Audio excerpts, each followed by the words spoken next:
everybody, and welcome to another brand new episode of the Geek Buddies! Hey! Boy, that was a good try, Shannon. I'm Thank you all sorry. so much for joining us. We're very excited to jump into so much that we're going to talk about here in the world of geekery. We're all back together again after someone took a bit of some time off to go and visit the castles of Europe, and we're going to talk about that as well here. But first, let's introduce ourselves. I am the Outlaw, John Rocha, writer, producer, and host here on the Geek Buddies in the Outlaw Nation.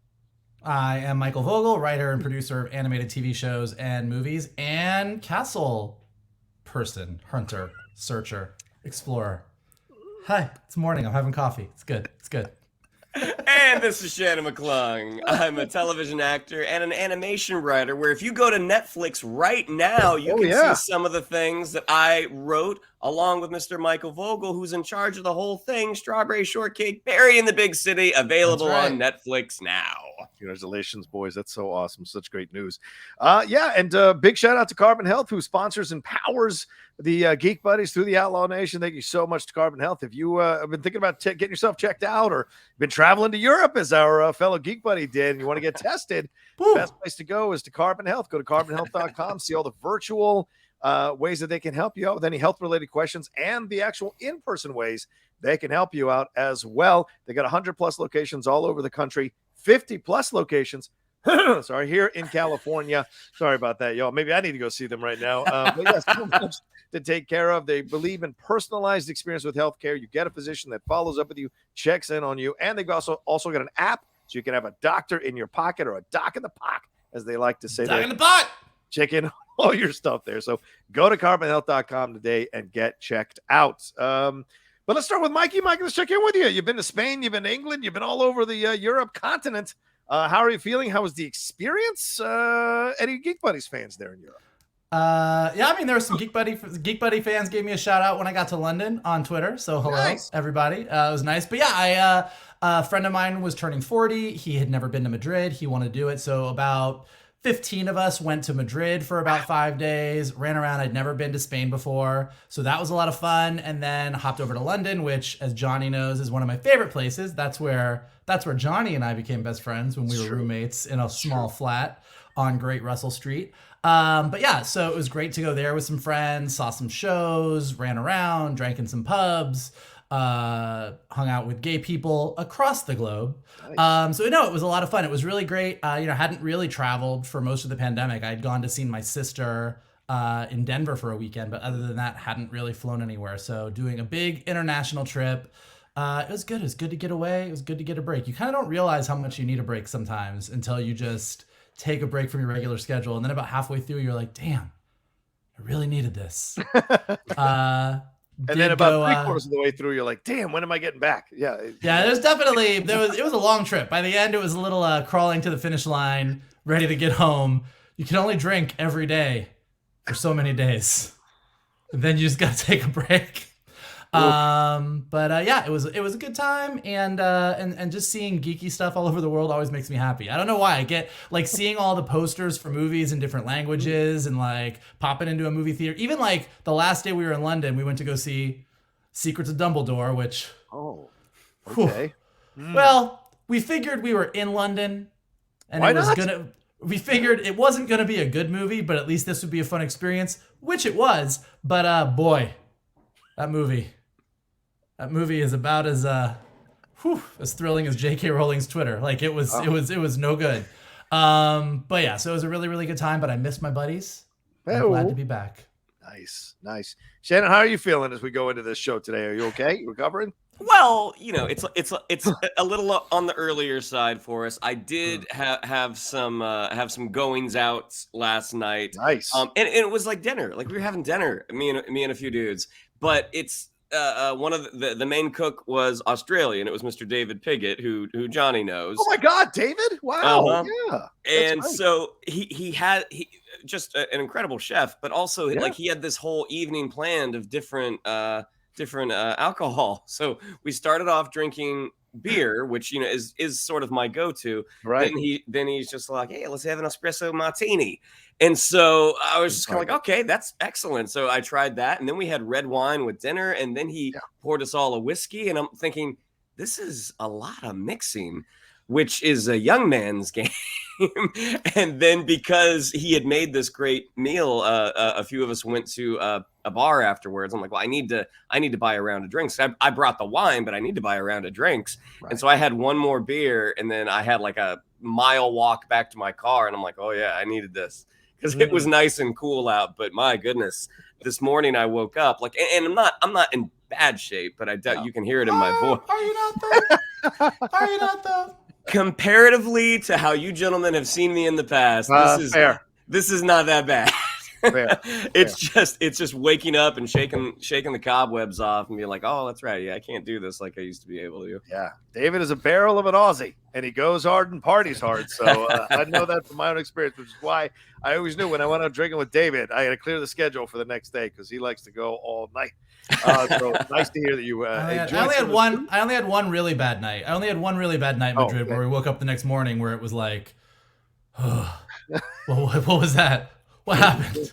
What happened? Ay, Dios mío. Ay de mí. All right, we're going to get into some things here. And, we're starting out the show in a positive way, but we're going to get into a little bit of difficult conversation here. So we'll start with some Ezra Miller news. We're also going to get into some trailer stuff with some Lightyear coming out and also talk about these moving release dates. And our main topic today is going to be that Thor trailer, that Thor teaser trailer that dropped that everyone was waiting for. That finally dropped. If you're a new fan of the Geek Buddies, the way it works is we bring up those three topics, and then we take a break, go into our main topic, which, as I said, is a Thor teaser trailer. And if you've been on the Geek Buddies train for a while now, thank you so much for continuing to stay on. So let's move into this thing and let's get it out of the way. Ezra Miller, well, the guy I mentioned a lot when it comes to Warner Brothers and everything that's going on with them with Fantastic Beasts and their Flash movie that's coming out here. He was arrested yet again in Hawaii. He was taken into custody at around 1:30 a.m., according to Entertainment Weekly here, following an altercation at a gathering at a private residence in Pahoa. I hope I'm saying that right. The police report notes that Miller became, quote, irate after being asked to leave and reportedly threw a chair, striking a 26-year-old female on the forehead, resulting in an approximate half-inch cut. The victim, however, refused to be treated for the injury. Miller was arrested during a traffic stop shortly after, but released pending further investigation. Remains an active investigation. What a shock. His representatives did not respond with comment after all of this. And, this is the star's second situation or second bout of legal trouble in Hawaii in less than a month. He was charged with disorderly conduct back in late March following an incident at a karaoke bar. Who gets mad at a karaoke bar? Apparently Ezra Miller. But that couple dropped their restraining order, I think, Monday of this week. They dropped the restraining order, or late last week they dropped the restraining order. So this is such an insane situation for him. And according to the Associated Press, they were the source of at least 10 calls to the police on March 7th. That couple was reporting small offenses overall. So I don't know what you do with this situation. And no one seems to be writing articles like they are about Will Smith's The Slap, because apparently this guy is, everyone's like, oh, I hope he gets the help he needs. But Will Smith, fuck him. I mean, I just don't understand the division in the approach to this situation. This is a guy this is the second incident we've heard of him in the last few years attacking a woman. There's that video of him choking that woman that seems to have disappeared, and then now throwing a chair and striking a woman in the head. So I'm not saying he's intending to hit. I'm sure the choking was intentional, but the throwing of the chair could have been at anybody. It just shows some irrational behavior at 29 years old. When you've been handed two franchises, you're clearly not in the right frame of mind. And we've been hearing stories, or at least I have, from people who've been on the set of Flash and said that he was a very difficult guy. He was lost in his process. He was, constantly questioning what he was doing, and it was difficult to have him work. It was causing delays in the production. So, gentlemen, I turn it to you all. Thoughts on what does WB do with Ezra at this point? Are they going to let this blow over yet again and just keep coddling this kid? Well, I mean, the movie was delayed until June, and that is an eternity in Hollywood. True. There's plenty of time for the public at large to forget whatever offenses have been committed. Now, to the fact, like, obviously we don't know the whole situation coming out of Hawaii. Uh-huh. If it is their fault, if it's not their fault, at this point, maybe Hawaii and Ezra Miller don't agree. And Ezra Miller should maybe get out of the islands. You see these calls online. It's like, recast, give it to Grant Gustin. I don't know if that, like, this is not an all the money in the world situation where you were able to kind of take Kevin Spacey out and put Christopher Plummer in, like, a smaller role. Yeah, this is the lead of the movie who's playing apparently two different versions, at least two different versions of this character.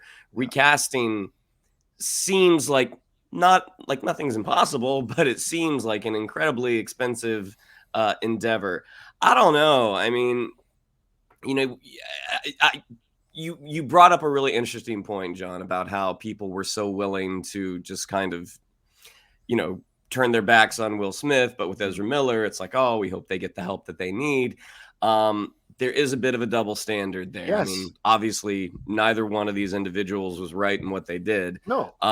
But and he's 29. He's not a teenager. Oh, sorry, they are not a teenager. Don't mean to dead name. I apologize. Please go ahead, Shannon. Yeah, I mean, I don't know what the correct course of action here is. I mean, and the fact that Warner Brothers nor Miller's representatives, as far as I know, have not said anything. I think this is another situation of they're just crossing their fingers that they hope this blows over.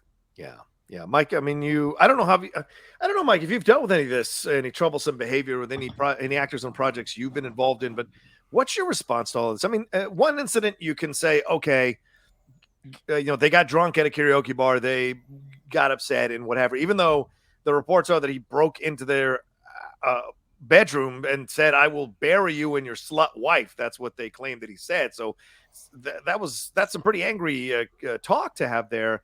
But a second incident here on the heels of also what happened a couple of years ago. I mean, this is beyond a situation where you need to keep just kind of coddling this. This isn't a Robert Downey Jr. situation, I feel like, in my opinion. I mean, look, I think everybody is over Ezra Miller at Warner. I think that at a certain point, you're just like, fuck, again? Like, what the actual fuck is going on? There's nothing Warner Brothers can do at the moment. Like you guys said, they're not going to recast The Flash for this upcoming movie. Like, it's too far done. Like, they have filmed the thing.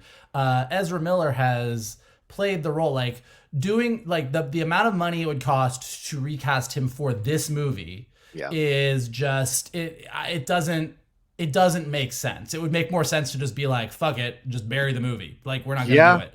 And I don't think they're gonna do that. Look, I think as far as his role in the Fantastic Beasts movie, I'm pretty sure those Fantastic Beasts movies are done. So I think that's a moo point, as Joey Tribbiani would say. Another Warner Brothers property, friends.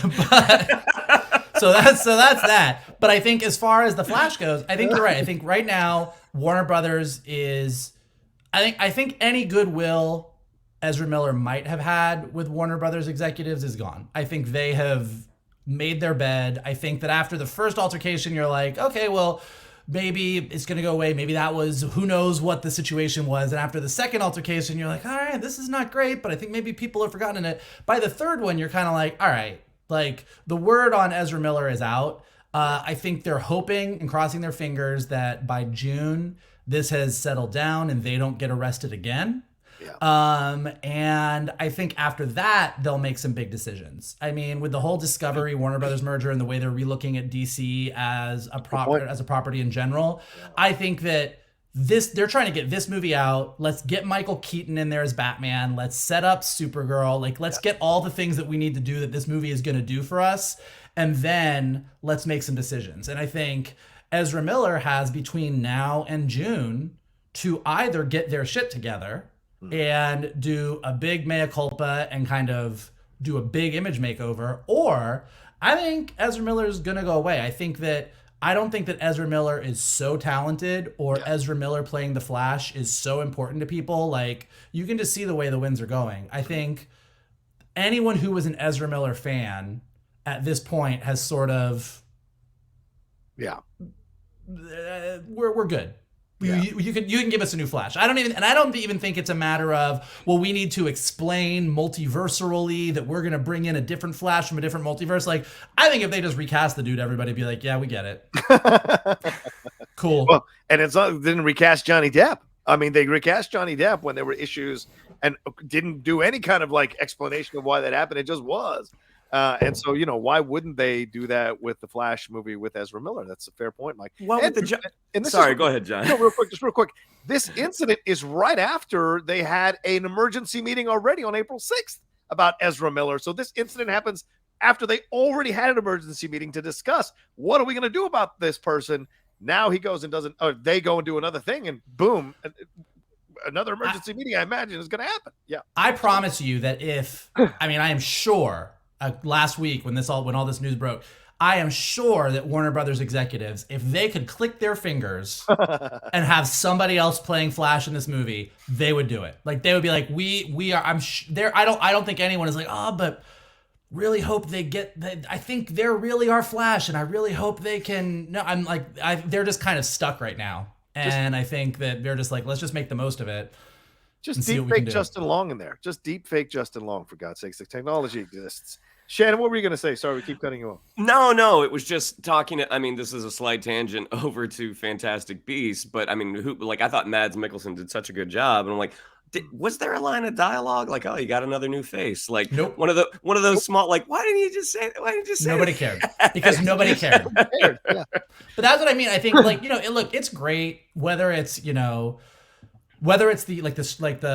where we're bringing in like the original actors into a new franchise, or whether it's a franchise like Harry Potter where you can cast the same people throughout. Like, look, sometimes you got to recast, whether it's Dumbledore, and if there's a good reason for it, like, be that somebody's passing or somebody has done something and you're just like, we're not going to reward this behavior anymore, I think like everyone's okay with it. And I think in the same vein as Johnny Depp to Mads Mikkelsen, like, I think that if Flashpoint comes out, one of two things is going to happen.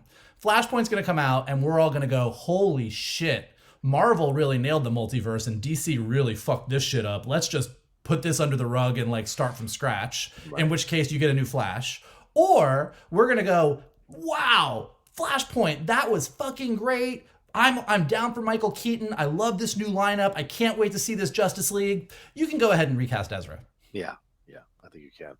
And we'll see. Well, certainly we'll see what happens with them and what the response is from WB going forward. If they do let's just stay quiet till it blows over crap again, I think the cacophony of voices needs to get louder and louder in protest to this. And as you said, Mike, I think you make an excellent point.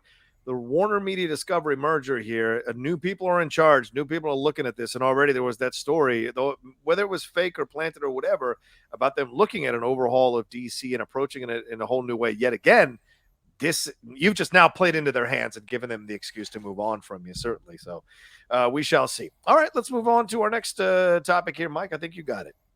Oh, I do. Shit. That's me. All right, Sony. I was just thinking about the castles of Madrid. So we got some other geek news. We got some shifting dates over at Sony Pictures.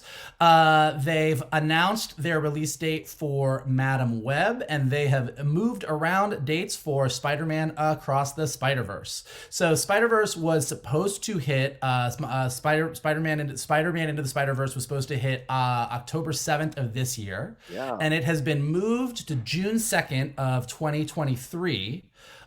With the part 2 of this 2, or the part 3 of the Spider-Man trilogy, release date of March 29th, 2024. So we have to wait a little bit longer to see what's going on with Spider-Gwen and Miles Morales.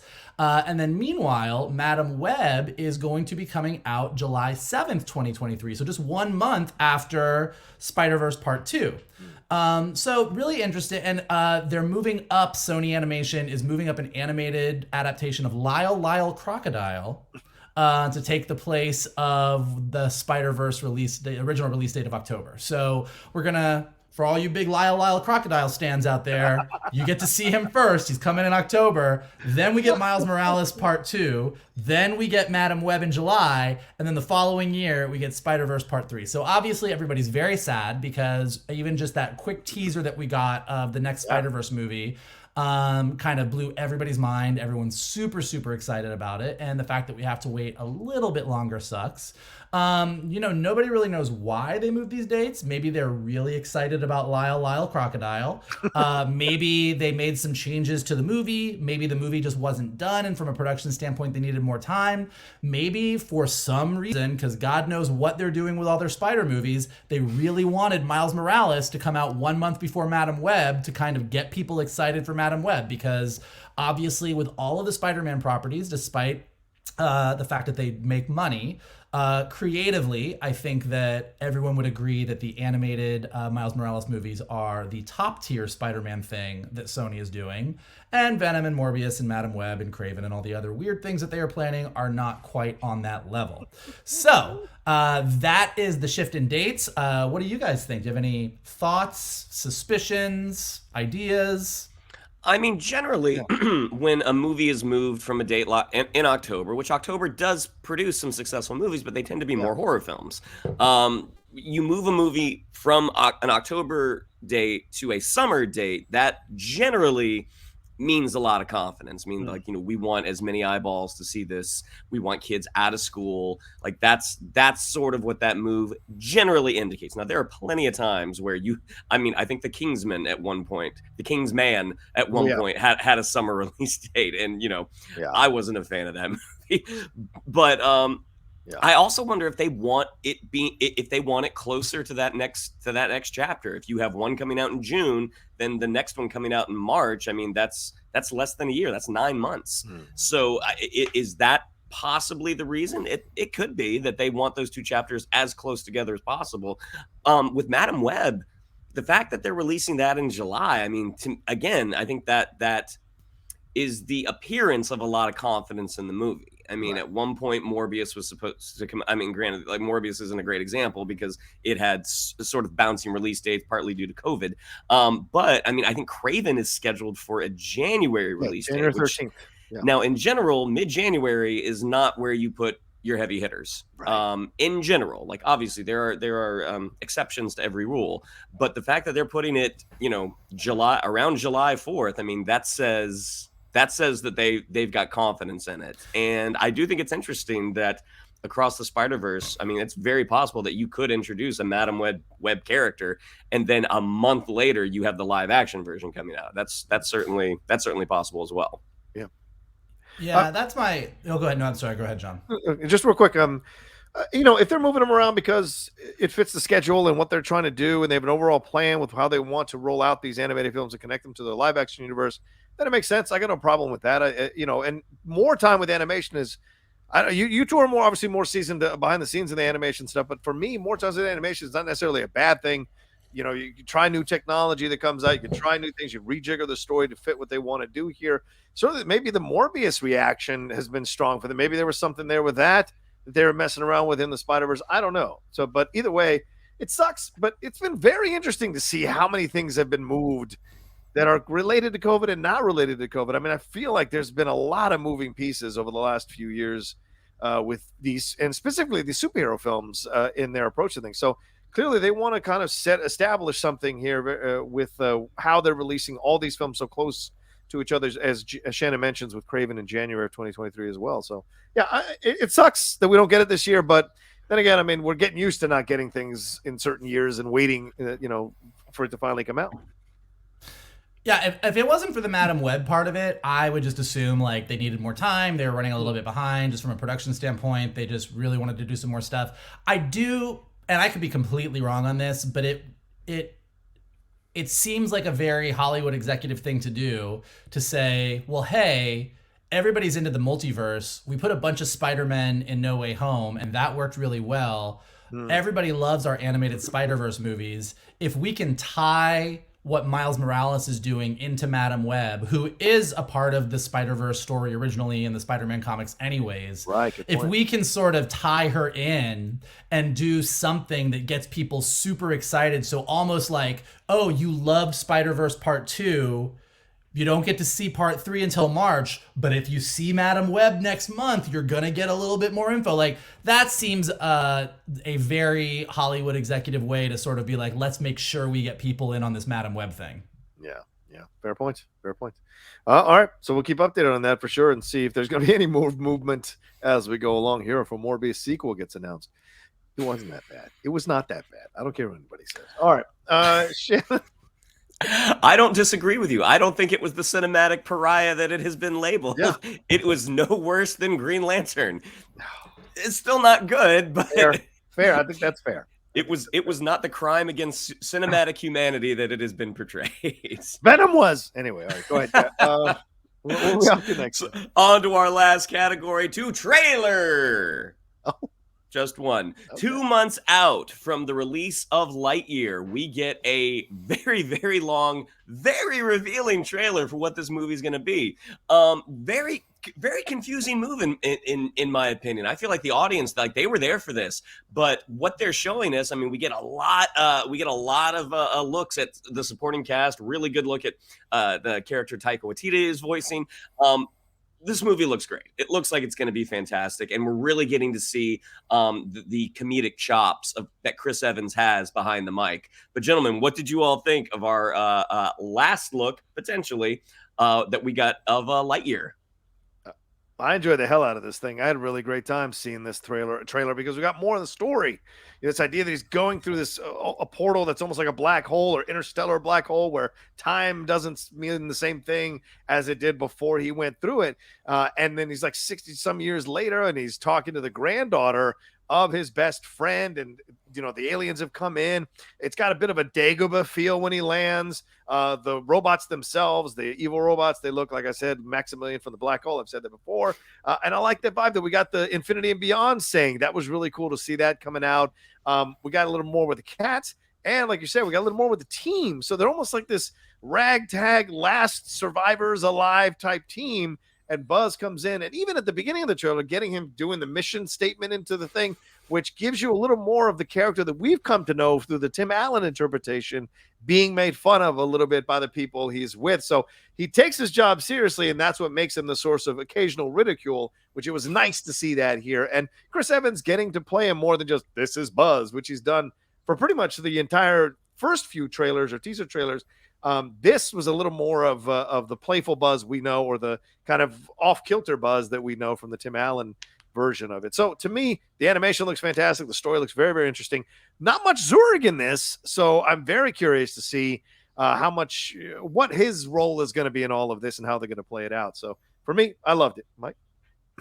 Yeah, I thought it was amazing. I mean, I get it. Like, we haven't really gotten like the full story trailer. So even though everybody was already on board, I mean, I think this just gets people even more excited because now we have more to chew on. Like, we know what's going on. We know that Buzz is sort of taken away from the team that he'd been suspended with, comes back, has to train this new group of like ragtag people that don't really have the training that he's got. He's got to make it work. I'm calling it right now. That cat is the key to everything. That cat. You tell me you have a cat that is some sort of artificial intelligent, you disappear, you come back 60 years later, now there's a bunch of killer robots coming after you. That cat, I'm telling you, it's a third act reveal. Something's coming with that cat.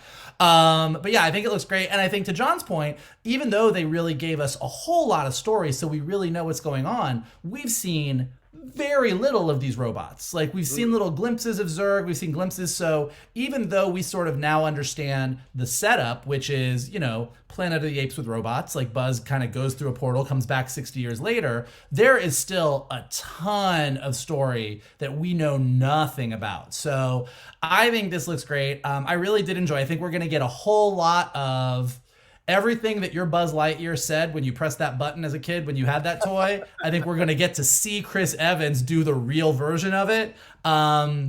And so we can see where it came from. So all the little isms that Tim Allen had as Buzz Lightyear, even in the trailer, he's like, why don't they answer? Like, I think we're going to have a lot of fun seeing a lot of those little things that we know Buzz says, but we get to see where it happened originally in the movie version. So I think this looks fantastic. I think it's great. Like I said, if they want to keep going down this road and they want to give us the live action Woody's Roundup with somebody playing the real life Woody and Jesse, like, I'm down. Like, keep giving me this. I will go to the movies and see these. Well, and I think this was the first glimpse we actually got of Zurg. Like, we sort of presumed that Zurg was going to be in the movie, but this time we actually saw, and it looks very, very toy accurate based off of the Toy Story movies. Yeah, I mean, just to echo what both of you gentlemen said, I think this looks awesome. Again, like I get why you would probably feel like you need to give a little bit of a story trailer like this was, because that's sort of a big concept to, like, all right, this is what, like, he goes forward in time, or, he's there's missing time there. The idea that Socks potentially is the reason that these robots exist, as one who lives with a cat, not by choice, I think that makes perfect sense. The cat is the bad guy. Yeah. And look, the cast is pretty massive. Uzo Aduba, Kiki Palmer, we heard Taika, we heard Dale Souls as Socks, but you've also got Izzy Hawthorne, Mo Morrison, Darby Steele, you've got Isaiah Whitlock Jr., Efren Ramirez, Kira Hairston, and Mary McDonald Lewis as the computer. So there's a lot of voices we still haven't 100% heard or gotten to know or see in these trailers. So there's much more of this story to tell, and their synopsis says Zurg has mysterious intentions. So clearly they're not going to reveal that till you see it in the movie. He's so searching for kitty litter. Yeah. And also, like, I'll tell you this right now.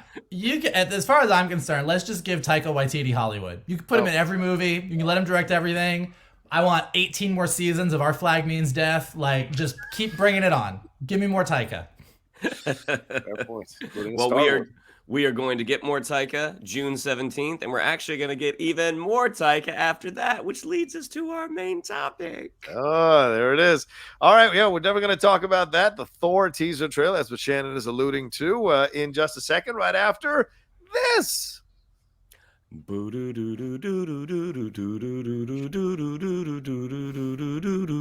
Oh, sweet child of mine.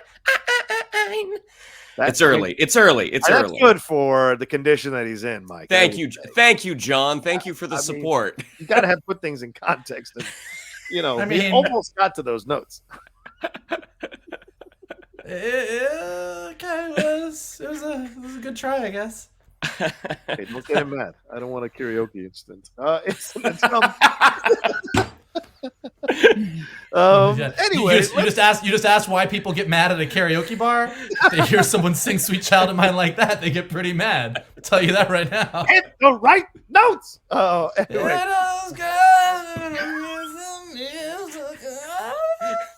Yeah, that's last call at the karaoke bar right there.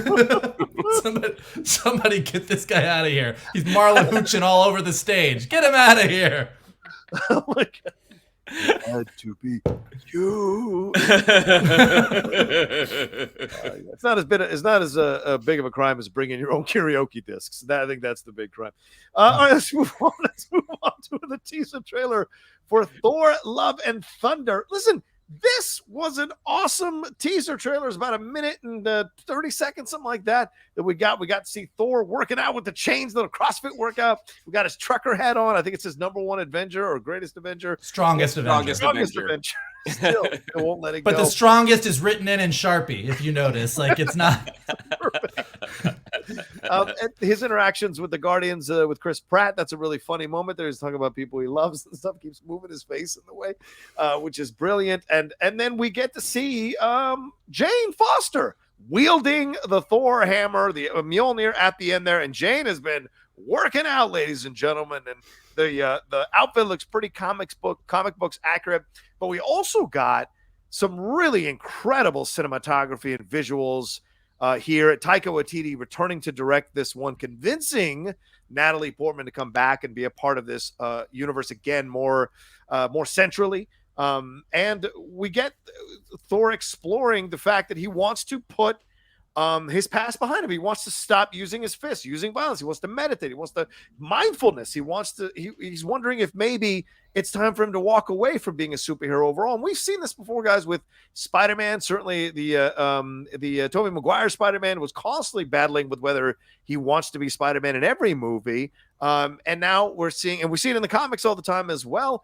Even a little bit of Logan had some of that. So here we go again down this path of a guy who's pretty much relied on his muscles. He's evolved from the first movie to this moment here where he's like, yeah, I think I need to go and find out who I am. And I don't want to just keep relying on my strength and my hammers and my muscles.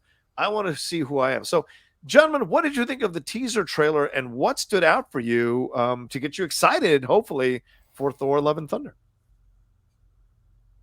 I mean, I don't even know where to begin. All of it excited me. Like, it is a great teaser trailer. For a teaser trailer that everyone has been so anxiously awaiting, like every day somebody like posted it's coming and you're like, is it coming? It's not coming. Like we got a tweet that was like the Thor, it dropped, and I didn't even believe it at first. I was like, okay, here we go again. And then I went to YouTube, I'm like, oh no shit, here it is.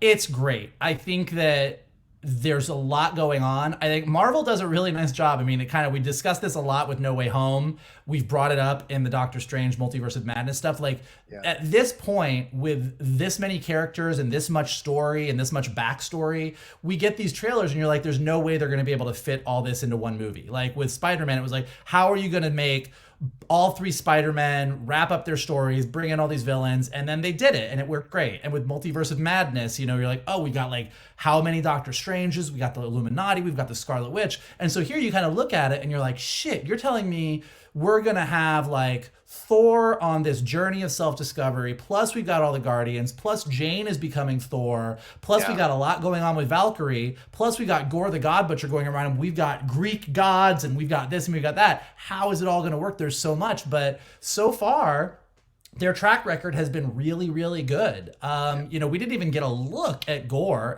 Christian Bale as Gore yet. Like, we didn't even see him in the trailer. And there was still so much going on. It definitely is following in that Thor 3 footsteps of like, it is a multicolored primary Jack Kirby, like bright reds, blues, yellows, golds. Like, it is a loud ass movie visually. And it looks fantastic. I think as far as like what I'm most excited, I don't even know. Like, I saw a tweet that said, this is probably what I'm most excited about. A tweet said, this movie is going to make every bisexual very happy, because between Chris Hemsworth and Natalie Portman, and then Valkyrie in her suit looking bored as shit as King of Asgard, like, there's some beautiful people in this movie. Whatever your preference, there are some beautiful people in this movie. Shannon. Everything, like, ever since the movie was announced back at Comic-Con, and they had that very specific sort of heavy metal font that they used for the title, that's what this movie is. I mean, this is an album cover from the 1980s. It's a heavy metal album cover, and I say that in all the best ways. I mean, the existential crisis that Thor is going through, like, we had the PTSD that he had in Endgame, but then watching where, like, what do I do? Like, what do I do with my life, with my existence? I think it's going to make for a fascinating story, and a story with a lot of heart. That's also going to have a lot of comedy, because, as they discovered, Chris Hemsworth is really, really funny. And then just watching his dynamic with the Guardians, like, is this his new family? And you see the love in Quill's eyes as he's talking about the Guardians, and that slow shot where Thor kind of slides in front of him. Like, it's just really, really funny. We're gonna have Thor on a boat or a sleigh being driven by two goats. I mean, which is from Norse mythology. It's like Tooth Gnasher and Tooth Grinder, I think. And then with a cocktail bar on it. Apparently. You see the sign. You're like, all right. Well, and we get a shot from behind of where we're presuming is Russell Crowe's Zeus, and what Greek mythology looks like in the Marvel Cinematic Universe. Like, at this point, to Vogel's point about just giving Taika Waititi Hollywood. I mean, he's got a very, very high batting average right now, and this seems to just kind of be following following in the footsteps of his previous successes. And, you know, granted, yes, the movie comes out in July, and folks were getting impatient online to get a glimpse at this movie. And, you know, you start to see people speculating like, the movie's in trouble. They're not showing a trailer yet. But then when they finally do, I mean, it's a home run. And this looks like it's going to be an absolute blast. I mean, so different looking than Doctor Strange, but still in the same world. I mean, what they've been able to accomplish is amazing. Yeah, and the shot of Tessa Thompson. There is a new Asgard being essentially the king there, and she's in the the 3-piece suit sitting there holding court with the people. And I think Meek is in there, or Meek. I think one of those. He looks like he's shaking him. He looks like he's shaking a martini, is what it looks like he's doing. It's just like doing his thing, which is pretty cool. We get some new duds on Thor as well, and Michael mentioning the ship flying through, which is so perfect. The way it's navigated. And also there's a pirate moment, right? The woman flies in with blue hair. Who is she? What is that? And how does that affect the Jane Foster situation? Because in the comic book run, she becomes Thor after she breaks up with Thor and, is dealing with breast cancer and navigating that as she becomes Thor. And and every time she uses the hammer, it like kind of increases the effects of the breast cancer on her body. So it wipes out the chemo. The chemo. Right, thank you. Because the chemo is it's actually a brilliant story. But yes, when she goes to get chemo as Jane Foster, but every time she takes Mjolnir and becomes Thor, it wipes out all the impurities from her body, including the chemo. So it just keeps making the cancer worse every time she does it. So that's going to be really interesting to see how much of that story they're going to bring into it. Yeah. What else stood out to you guys? Did you like? Some people I saw that. I can't believe this. Some people were upset about the use of "Sweet Child of Mine" in the trailer. What the fuck is wrong with me? That's such a great song. What would be the source of your upset for using that song? That's a 1980s classic rock heavy metal song. This is a 1980s classic rock or classic heavy metal rock vibe that you've got. Even the font lends itself to, was it Frazetta, that a designer did all the Conan stuff? It's got that vibe. So I don't know why "Sweet Child of Mine" wouldn't be the perfect usage here. What do you think that there are people, I don't agree with these people, but just to speak out on the other side of the argument, there are people that prefer Thor 1 and Thor 2 because it is more serious and more classic Norse comic book, whereas Thor 3 is definitely Taika influenced, a little bit more broad and ridiculous and over the top. And Thor Love and Thunder is definitely continuing in that vein. Now, I'm not one of those people. I think that Thor 3 is far superior to Thor 1 and Thor 2, and I'm more than happy for Thor to keep going in this direction. But if you are one of those sort of classic, I love classic Thor, I love very self-serious Norse mythology, which there's a place for. I can see that this maybe wouldn't be your cup of tea, but it is definitely my cup of tea. Yeah. Shannon? Thoughts on I think it's just, to what Vogel said. I mean, I think it's making light of a character that certain audience members view in one way and creatively they've decided to take in another. And going that other way has yielded some very successful results. I mean, there's a reason that Thor Ragnarok is the most successful Thor film. I mean, so I think also anytime you have people doing like a little needle drop in a trailer, there is going to be a segment of the audience that doesn't like it. And is it going to be in the movie? We'll find out. Not necessarily, so we'll find out. Oh, I hope it's in the movie. I mean, did you guys have an issue with the training montage? A lot of people were mad about people calling him Fat Thor, and they felt it was body shaming or whatever, but he still got the job done. And him working out I think there's anything wrong with that. I saw some people saying, why does he have to work out to lose the weight? I'm like, what are you talking about? For some people, the working out is a way to get back centered mentally because of how they've made a connection with their body. And they want all that in, all the chakras lined up. And one of their chakras is working out. So their own personal chakra is working out. So I didn't think that was an issue either. I thought that was effective with the chains instead of ropes. It's these massive chains, which makes so much sense. So a lot of it here, I just think hits the right note. But there are some serious moments in the trailer as well. Michael, you want to address that first before we get to the serious moments? Yeah. No, that was the noise I made was addressing that enough. Exactly. Let the man work out and put on his strongest Avenger hat and feel good about himself. It's fine. There's nothing wrong with that. But no, there are some serious moments. I mean, I go to the kind of winter shot there. There's a dead creature there. Thor's dead looking god. It's a god. Yeah, sorry, dead god. Right. Thor is looking there with Korg, and they look like really upset about it or unsettled by it. So, what is that? What is that going to lead us to in the overall story here? And the Mjolnir looks like it's still got the cracks all over it. So it looks like, it's been put back together here for Jane to use. How does Jane get access to Mjolnir? How does that happen? Not that she's not worthy, but how does it happen? So there are questions still to ask or to have answered here because it's only a teaser trailer.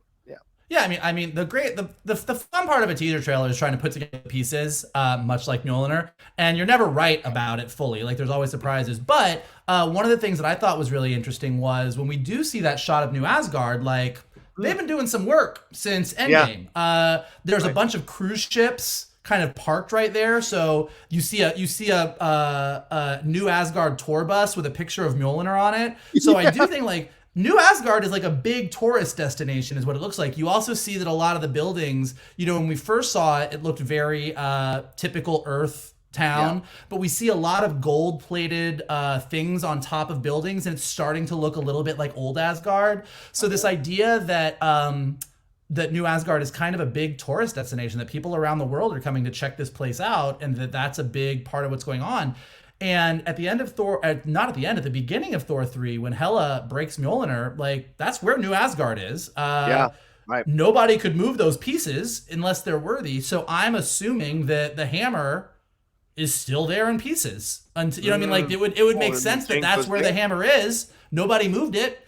And so I think, like, New Asgard being sort of a key location. Also, when Thor does see Jane Foster for the first time, like, there are cars and stuff around her. Like, they're not on some other planet. Like, they're on Earth.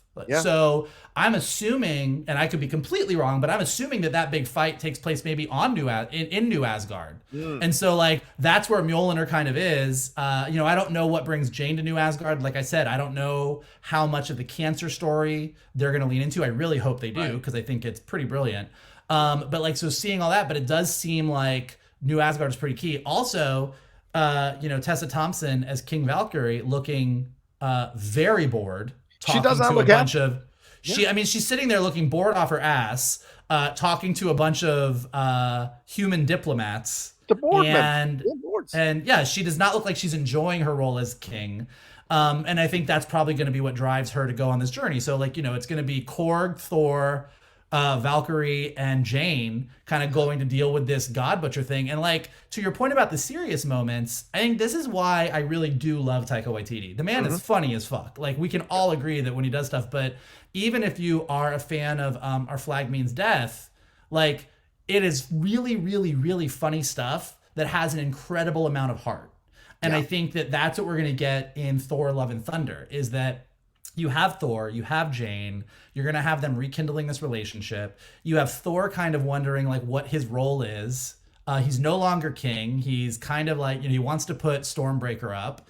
All of a sudden, Jane is running around with Mjolnir. King Valkyrie is bored with what she's doing. So I think we're going to be dealing, and meanwhile, Gore, the God Butcher, as a character, hates gods, thinks that they're all self-serving and building statues and worshiping themselves and not actually helping people. So this whole idea of what it means to be a king, what it means to be a god, like, what really is your role, what's really important in life, I think is going to be central to the movie. So I have a feeling that even though we're all going to laugh our asses off and it's going to be amazing and colorful and badass and awesome, I have a feeling we're going to get a lot of emotion out of this movie. Yeah. Totally agree. I mean, because when we talk about Thor Ragnarok, we remember the comedy, but there are some very, very heavy moments, especially between Chris Hemsworth and Anthony Hopkins. I mean, there are moments. Oh my God, yes. I know, definitely, like, for John and I, that really hit home. And the presumption is that Taika is just going to double down on what worked before, and that is something that really, really worked in the film. Even though the things that we always talk about are Thor and Hulk, like, on this adventure, but those themes were so central to the movie and to Thor's journey. And there's a shot in the trailer where Thor and Korg gets from above. They're looking up, and there is a space where someone clearly has been edited out. So there's going to be, and like, I don't think it's Valkyrie, and I don't think it's Jane Fall. I think there's another character that's going to be making some sort of appearance. This is speculative on my part. Right. Maybe it is Jane Foster, and they just wanted to save that reveal for the end. But it's someone is definitely cut out of that shot. It's not as egregious as Lizard getting hit by nobody in the No Way Home trailer, but there's definitely, the way that shot is framed, there's definitely somebody there. Yeah, well, that's my favorite. Well, Lizard immediately regretting this move. Shit, no. You can turn invisible. Also, Gamora's missing from the shots of Guardians of the Galaxy. When they're standing there, Gamora's missing. So this is in the time frame where they're still looking for Gamora. So clearly, we thought, a lot of people speculated that Guardians of the Galaxy 3, Volume 3 would have Thor through most of it and searching for Gamora, whatever. It looks like there's a pit stop here, and, Thor kind of goes off and does his own thing here while the Guardians go off on their own. So I wonder how much of what we see in Thor Love and Thunder will kind of bleed into what we get in Guardians of the Galaxy Volume 3 as well. So I think, I don't know if James Gunn is the one who said this, but I think that was the presumption, was originally that it was going to be flipped. It was flipped. Yeah.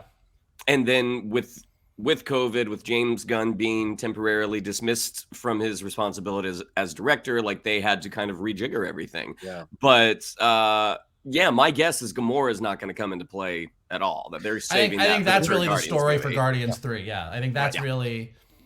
One more question to ask you guys, real quick. Michael, you brought this up, the idea of the gods and what Gore wants to do, and the gods who idolize themselves and praise themselves. We're seeing that here with Moon Knight currently, the argument about gods and the power of gods and the pettiness of the gods lost in the overvoid.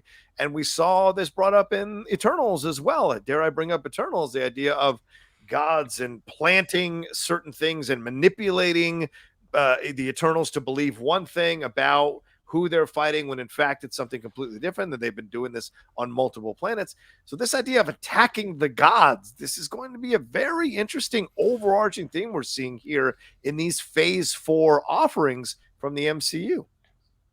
Yeah, it's funny you bring that up. I was thinking about that as well. Like, we know that Asgardians are aliens. Mm-hmm. It seems as if the Greek gods are in the same vein when we see what we see of Mount Olympus, Zeus standing there, whatever.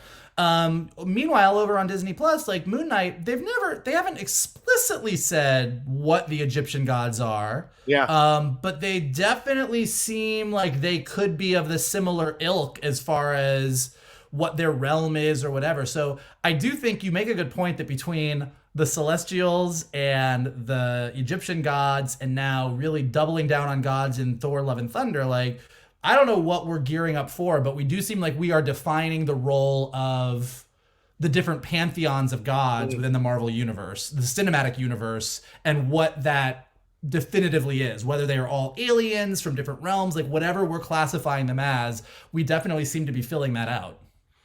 Yeah, that was something that I had thought about earlier in Moon Knight, which I think we talked about in one of our reviews. Like, is this movie going to link up with Thor somehow, with Gore being sort of that connective tissue? Like, at this point in the run, I mean, what, we're 4 episodes in, it doesn't seem like it. Yeah. But it certainly is possible. Yeah, agreed. So yeah, I mean, it's going to be fascinating, and I like that. It's a nice challenge for you as a viewer and as a supporter of the MCU films.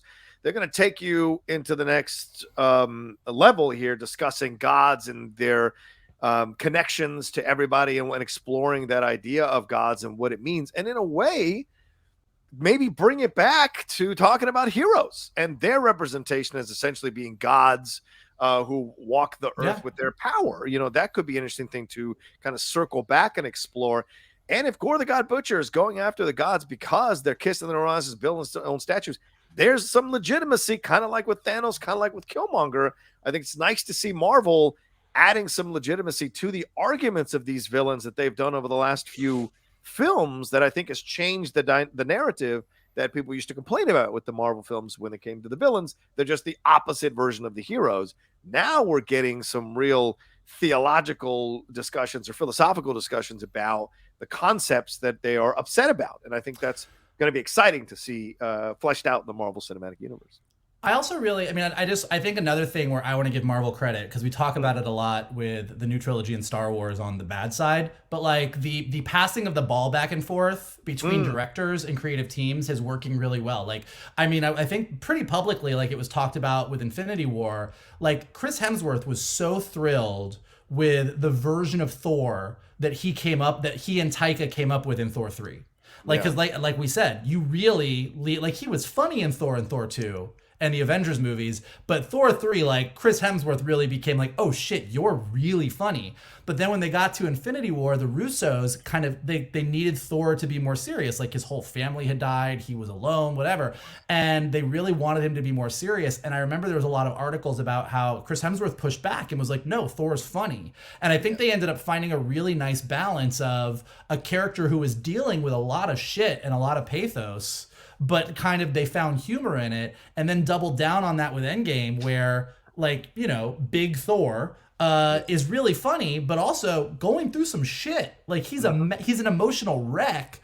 And so they really managed to keep the humor that Taika had brought to Thor in Thor 3, but give him these emotions. And so now with Love and Thunder, we have this character that is still really, really funny, but it's a heavy load. So like you kind of have the best of both Thors, because you have this sort of God King character who has an incredible burden on him. His dad is dead. His mom is dead. Loki's dead. Like he's lost of friends. Tony's gone. Tony's dead. Black Widow's dead. Like he's got so much on his shoulders, and yet we're still kind of finding the humor. And I think that balance of humor and pathos that's probably what for all the fun stuff that we've talked about, that's what I'm most excited for. Yeah, and I also think it's incredible to look at the evolution of the Thor character. And I think this is important for men to see this, right? For men to see a guy from the first Thor who was like, I can do what I want, I have muscles, I can do what I want, I'm proud and strong and young, and being humbled by his father, sent to Earth to understand how to care for people, how to have empathy for people. And in the second Thor, really exploring his love for Jane Foster, his connection to his mom, his connection to his brother, having to kind of get over things, kind of evolve as a person there. And then the Thor Ragnarok, what he's confronting there, accepting his brother for who he is, accepting his role in the universe and what he has to do.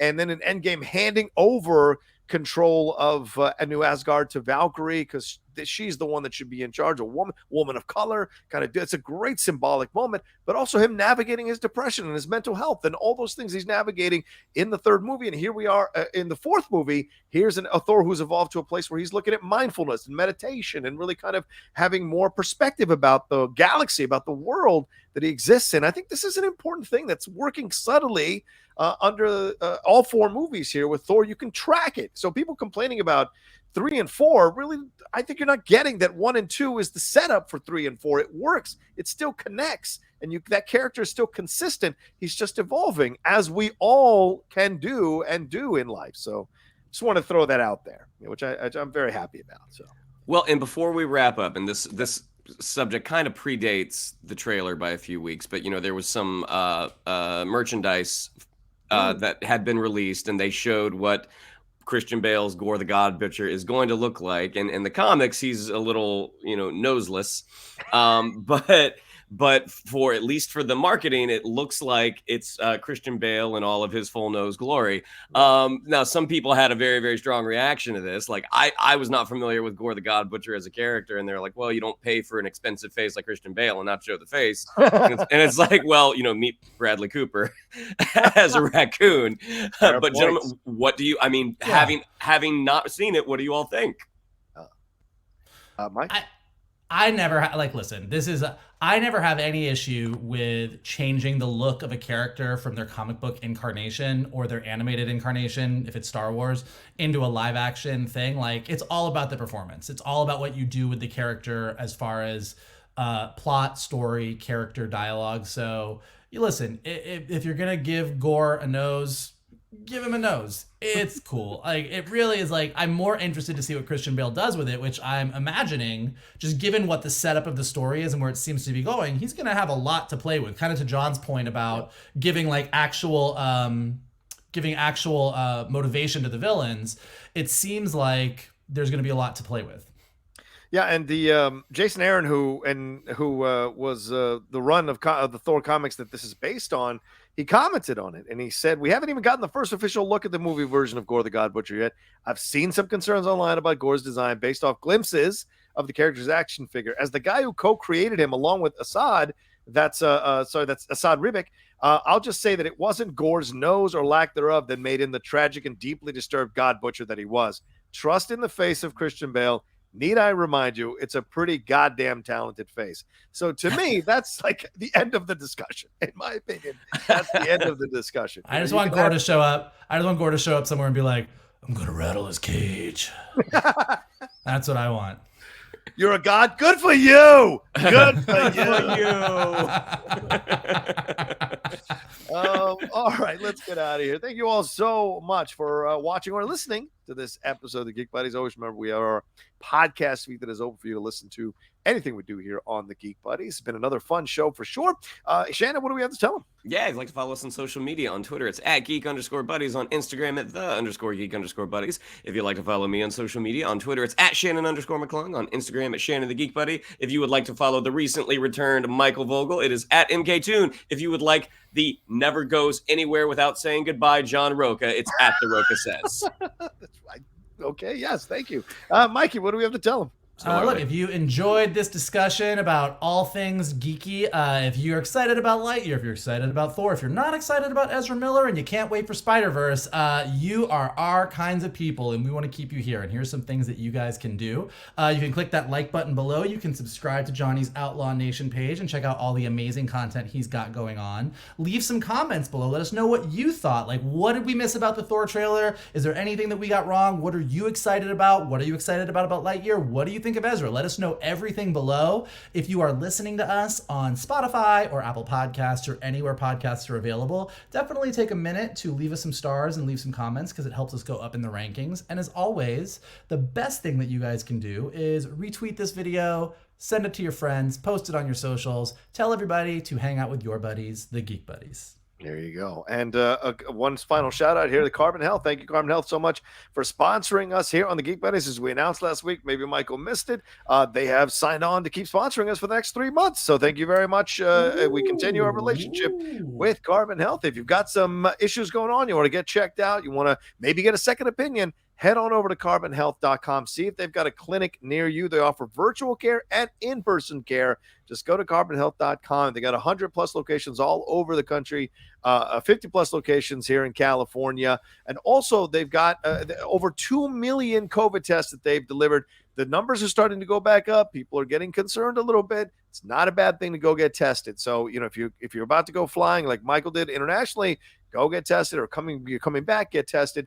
They're there to help you get squared away, and they've got a great approach and point of view to healthcare, in that they want you to have a very strong connection with your healthcare provider and develop a relationship so you can get the best healthcare possible, and you could feel some ownership and comfortability in that process. So go visit them at carbonhealth.com. Thank you all so much for joining us, and we will talk to you next time with another brand new episode here from the Geek Buddies.